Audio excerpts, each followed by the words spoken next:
Assalamualaikum warahmatullahi wabarakatuh. Adik-adik SMA Negeri Mojagung yang saya cintai dan saya banggakan, hari ini saya akan menyampaikan materi narkoba ya,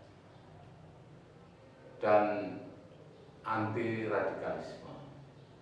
Yang pertama, kedua, saya sebelumnya memperkenalkan diri saya dulu. Saya di sini Panit 1 Dimas Polsek Mojagung, yaitu Irianto, didampingi oleh Mbak Polwan, ya, Aida Ani, Sarjana Hukum, Kasih Humas Polsek Mojagung, akan memberikan materi kepada adik-adik ya, pengenalan tentang penyalahgunaan narkoba.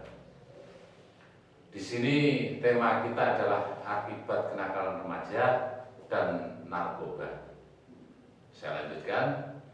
Tema kita bentengi diri dari pengaruh narkoba dan kenakalan remaja melalui semangat belajar dan disiplin untuk menggapai prestasi.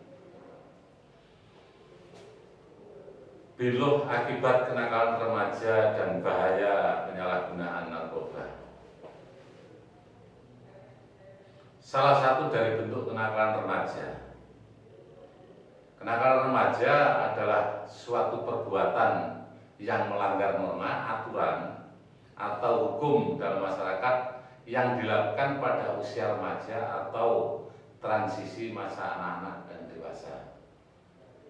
Faktor penyebab kenakalan remaja yaitu reaksi frustasi diri, gangguan berpikir dan intelijensia pada diri remaja, kurangnya kasih sayang orang tua atau keluarga, dampak negatif dari perkembangan teknologi modern, dasar-dasar agama yang kurang, tidak adanya media penyalur bakat atau hobi, masalah yang dipendam. Nah, ini kalau punya masalah adik-adik, baik adik-adik putra maupun putri, jangan sampai dipendam, harus disampaikan ke orang tua atau guru. Oke. Keluarga broken home, jadi mungkin bapak ibunya sudah tidak bersama lagi, tapi itu bukan menjadi alasan adik-adik. Tetap semangat, saling memberikan saran yang baik pada orang tua. Ya. Orang tua tugasnya membimbing anak-anaknya atau putra-putrinya, tapi adik-adik sebagai anak juga bisa memberikan saran yang baik terhadap orang tua. Pengaruh kawan sepermainan yang tidak positif. Jadi di sini jelas kalau adik-adik menginginkan ya kita berperilaku positif ya berlomba-lomba ke kebaikan ya di agama kita, kalau di Islam fastabiqul khairat ya, kita selalu mengajak kebaikan untuk menghindarkan dari kemungkaran, ketidakbaikan. Contoh kenakalan remaja, ya membolos sekolah itu termasuk kenakalan remaja. Kebut-kebutan di jalan, nah ini sudah tidak diharapkan oleh baik orang tua, guru maupun pihak kepolisian yang dalam hal ini menangani tentang peraturan di jalan. Penyalahgunaan narkoba ya, tentu narkotika ini ada 3 macam ya, ada narkoba ini terdiri dari narkotika, psikotropika, zat adiktif lainnya, dan obat-obat berbahaya. Itu ada 4 bilik. Yang bilik pertama adalah narkotika. Ini agak berat ya, ancamannya juga berat. Baik pengedar maupun pemakai ada sanksinya. Itu yang pertama. Yang kedua adalah psikotropika. Ini agak lunak tapi masih termasuk tinggi sanksinya. Zat adiktif ya, mungkin adik-adik isapulin dan sebagainya itu tidak boleh ya. Dan obat-obatan yang berbahaya yang tentunya diharuskan diminum sesuai dosis dokter, adik minum ya, seperti double L. Double L itu tahu adik-adik, double L itu adalah obat anjing yang rabies, dikasih minum obat double L. Tapi kalau tidak rabies tidak akan diminumi oleh obat-obat anjing yang sehat ya. Mencoret-coret dinding sekolah itu tidak dianjurkan sama sekali ya. Karena kebersihan daripada sebagian daripada iman ya. Orang muslim atau agama apapun selalu mengajarkan kebersihan. Tip untuk mencegah dan mengatasi kenakalan remaja bagi sekolah. Nah, ini bagi sekolahnya ya. Termasuk juga adik-adik ini wilayah sekolah. Karena menggunakan peraturan urusan dalam ya. Semua ada sekolah itu adik-adik harus juga mengindahkan. Perlunya materi pelajaran bimbingan konseling di sekolah tentunya sudah ada. Ya, perlunya belajar lebih giat dan bekerja yang lebih maksimal. Jadi bekerja, belajar maksimal hasilnya pasti akan baik juga. Ya, usaha bekerja yang maksimal tidak akan mengkhianati hasil. Ya.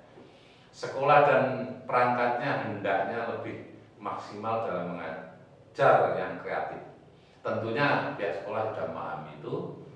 Para guru seharusnya lebih memperhatikan kegiatan yang menarik di sekolah sehingga perhatian anak akan fokus pada kegiatan positif di sekolah sehingga anak tidak akan membolos saat jam sekolah yang disebabkan karena kegiatan sekolah tidak menarik. Tapi itu pun adik-adik saya harapkan tidak menjadi pedoman atau kendala. Kalau tidak tertarik, yang adik cari di sini adalah ilmu ya, ilmu untuk menyongsong adik-adik di kehidupan ke depan. Setelah lulus SMA ini adik-adik tentunya akan bersaing sehat dengan sekolah-sekolah lain, adik-adik yang lain untuk mencapai prestasi lebih tinggi, baik di perguruan tinggi mana atau di pekerjaan mana. Ini ada contoh-contoh namun akan kami mohon waktu dari adik-adik karena saya keterbatasan siaran langsung ini ya, langsung di kamera ini adik-adik, jadi saya tidak bisa memberikan contoh ya. Contoh-contoh anak bolos dan sebagainya, ya, penggunaan narkoba dan sebagainya. Penyalahgunaan narkoba di sini di wilayah kita sudah cukup memprihatinkan. Ya. Jadi ada pengenalan narkoba, jenis-jenis narkoba itu ada narkotika, ya, bahan adiktif lainnya. Nah, kita adik-adik yang saya cintai dan saya banggakan, kita akan sedikit mengulas narkotika. Narkotika adalah zat atau obat yang berasal dari tanaman atau bukan tanaman, ya, baik sintetis maupun semi sintetis, yang dapat menyebabkan menurunnya atau penurunan ya, dan atau perubahan kesadaran, hilang rasa, mengurangi dan menghilangkan rasa nyeri, dan dapat menimbulkan ketergantungan. Nah, di sini sudah dibagi ada tiga, yakni golongan 1 tanaman papaver ya, atau papaver somniferum ya. Opium, maksudnya opium mentah ya. Opium masak, nah ini erythrosilon, kokain ya, atau ganja ya, ada ganja juga, terus kanabinol dan lain-lain. Itu yang golongan 1. Adik-adik camkan agar tidak mendekati barang-barang tersebut ya. Golongan 2 adalah alpha sentil metadol ya. Alpha sentil metadol, alpha metro ya. Ada alpha metprodina ya. Pentanil, etidin, metadon dan lain-lain. Itu yang golongan 2. Itu pun adik-adik diharapkan untuk tidak ya, mendekati. Mengenal boleh tapi tidak merasakan dan memakai, karena akan amat sangat berbahaya buat tubuh adik-adik. Golongan 3 adalah asetidihidrokodenia. Ini saya kalau terlambat karena bahasanya bukan bahasa kita. Kalau bahasa Indonesia ini bahasa Latin ya. Ada kodenia ya, kodeina ya, ini kepleco kan, kodeina. Etil morfina, nah, itu termasuk jenis morfin dan sebagainya. Terus yang selanjutnya ya, asal atau akibat dan manfaat narkotika.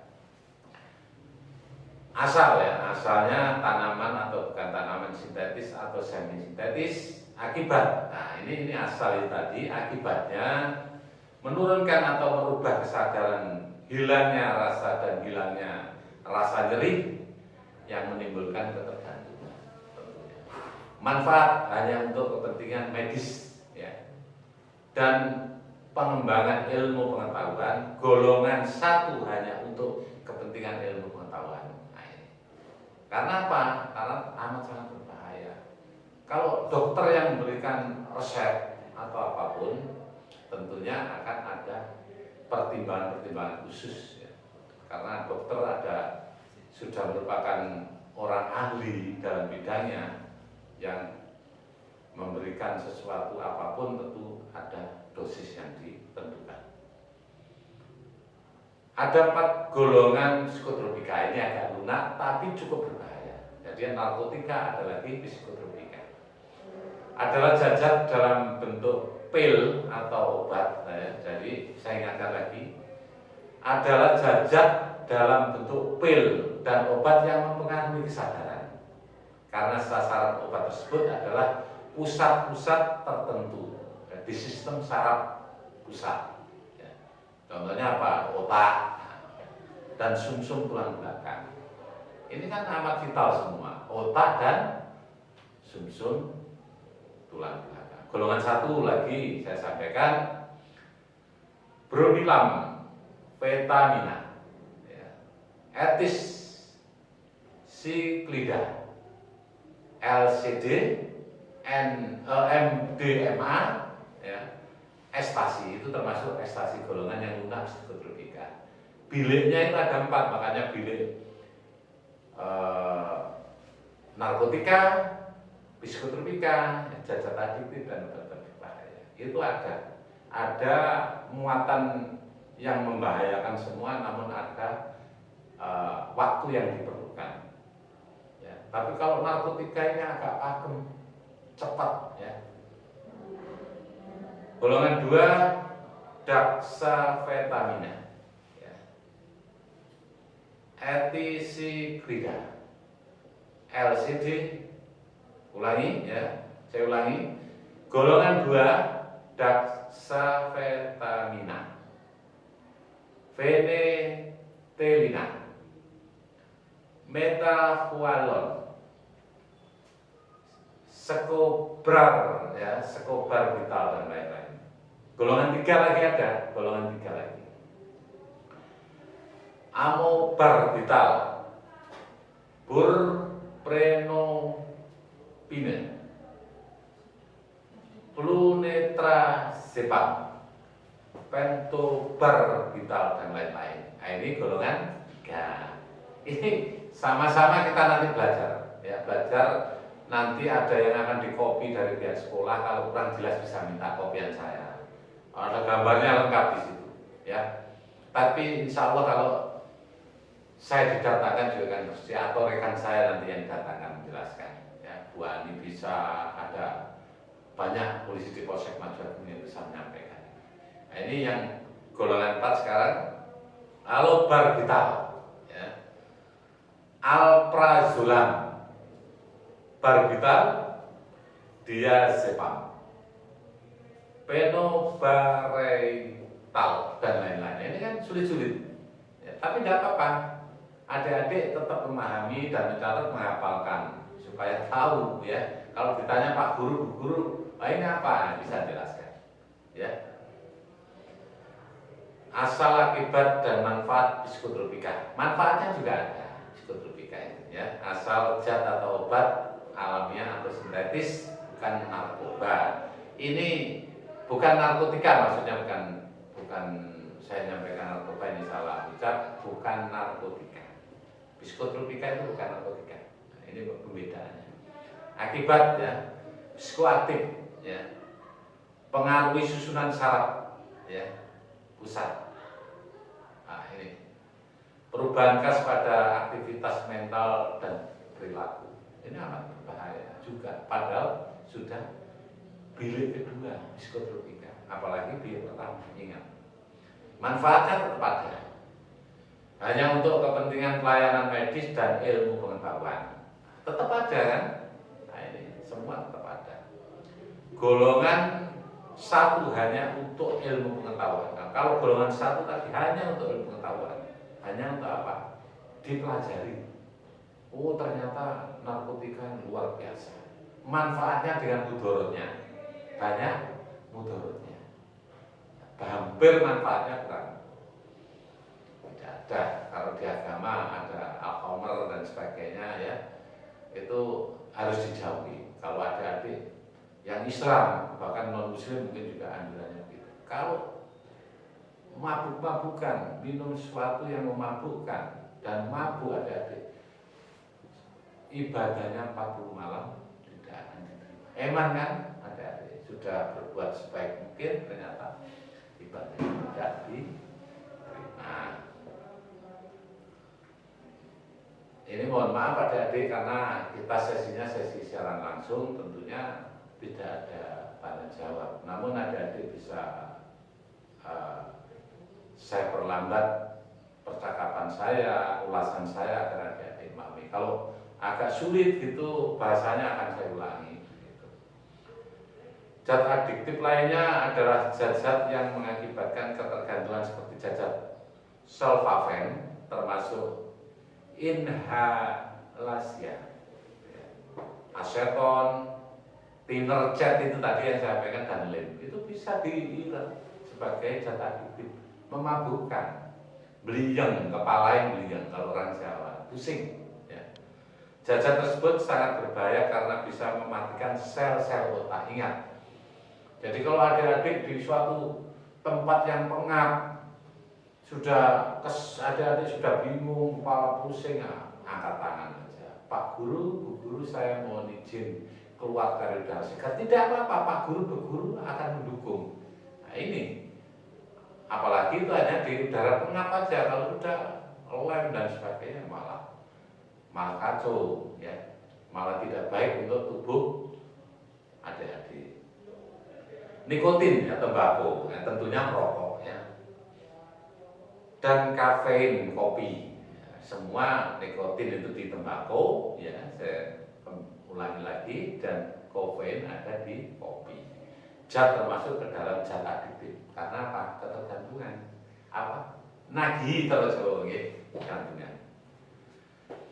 Nah ini sekarang masuk ke zat adiktif lainnya. Ini disimak ya, udah mau habis ini, udah bentar lagi udah habis. Ini saya ulas kalau yang ulas. Asal tanaman atau bukan tanaman tetap, karena bisa dibuat dari tanaman atau bukan tanaman. Sintetis atau bukan sintetis ya juga itu sama dengan golongan 1, 2, 3. Ya. Akibat dapat menimbulkan ketergantungan. Nah, manfaatnya tergantung pemakai. Jadi manfaat itu bisa tergantung pada adik-adik. Oh aku kok ini perlu gini, oh sedikit aja. Tapi yang penting itu tidak diharamkan oleh agama kita. Nah, kalau diharamkan, ya jangan dilaksanakan. Yang masih selain diharamkan, silakan disesuaikan. Tapi saya selalu mengajak ke hal-hal yang kebaikan. Ya. Bahaya penyalahgunaan narkoba ini lebih luas lagi ya, terhadap diri pemakai ya. Mampu mengubah sikap dan kepribadian. Narkoba dapat menimbulkan sikap agresif ya, atau brutal yang dapat menuju pada tindak kriminal, mendorong perbuatan kriminal untuk memenuhi kebutuhan ya, narkobanya seperti mencuri atau masuk dalam prostitusi. Nah, ini. Karena apa? Merasa dirinya enak, akhirnya oh aku harus gini, harus gini. Kalau tidak punya uang, nah itu dikhawatirkan tidak punya uang bisa mengarah ke kriminal, mengambil duit dan sebagainya. Dampaknya lebih buruk. Lebih baik adik-adik banyak beribadah, taat pada Allah SWT, Tuhan Yang Maha Esa, patuh kepada orang tua di rumah, patuh pada guru, agar adik-adik bisa terhindar dari hal-hal yang tidak baik atau merugikan adik-adik sendiri. Ya. mempengaruhi kesehatan fisik, mental, emosi, dan sosial si pemakai itu tadi. Menimbulkan sifat masa bodoh, ya, aju-aju maksudnya, dan menghilangkan motivasi bekerja atau sekolah. Karena wis merasa enak, wah ngene wis enak, padahal enak untuk dirinya sendiri. Kalau di Islam, la darara wala dirar. Jadi tidak menyakiti diri sendiri, ya, tidak membahayakan diri sendiri, tidak menyakiti orang yang lain atau membahayakan orang lain. Itu sifat yang terpuji yang baik menurut agama. Kalau di Islam, orang Muslim, kalau non-Islam tentunya juga mengajarkan yang baik-baik pula. Bahaya penyalahgunaan narkoba, ya, terhadap keluarga, tidak lagi menjadi sopan santun di rumah, melawan kedua orang tua, dan tidak segan-segan untuk melakukan kekerasan bila mana maksud dan keinginannya tidak terpenuhi. Nah ini bahaya kan, sampai orang tua dilawan. Ya. Kurang menghargai harta milik yang ada di rumah, ya, mencemarkan nama keluarga karena ulah perbuatannya menghabiskan biaya yang cukup besar untuk perawatan, ya, dan pemulihannya. Nah, rehabilitasi itu luar biasa, mengembalikan sama menjadi orang yang sudah kena itu menjadi yang orang normal seperti dulu. Kenapa yang sudah normal dibuat tidak normal? Nah, yang normal dipertahankan. Terhadap lingkungan, ya, masyarakat di sini, terhadap lingkungan masyarakat tidak segan-segan melakukan tindak pidana, ya, mengganggu ketertiban umum, menimbulkan bahaya bagi ketentraman dan keselamatan umum, dan tidak merasa menyesal bila melakukan kesalahan. Ya. Bahaya penyalahgunaan narkoba, ya, terhadap bangsa dan negara ini lebih luas lagi. Mensia-siakan potensi sosial, ekonomi, politik, dan budaya dari sebuah negara. Rusaknya generasi muda pewaris bangsa yang siogyanya siap untuk menerima tugas estafet sebagai generasi penerus. Hilangnya rasa patriotisme, ya, cinta dan bangsa terhadap bangsa dan negara, yang pada gilirannya akan memudahkan pihak-pihak lain mempengaruhinya untuk menghancurkan bangsa dan negara ini. Sifat pengaruh depresi, ya, menekan sistem saraf pusat. Depresan adalah sejenis obat yang berfungsi mengurangi antisipasi atau aktivitas fungsional tubuh pemakainya hingga ia merasa tenang, tertidur, atau tidak sadar. Stimulan, ya, merangsang saraf pusat. Stimulan adalah berbagai jenis zat yang dapat merangsang saraf pusat dan meningkatkan kegairahan dan kesadaran atau segar dan bersemangat. Halusinogen, nah, ini menimbulkan kesan palsu, ya. Halusinogen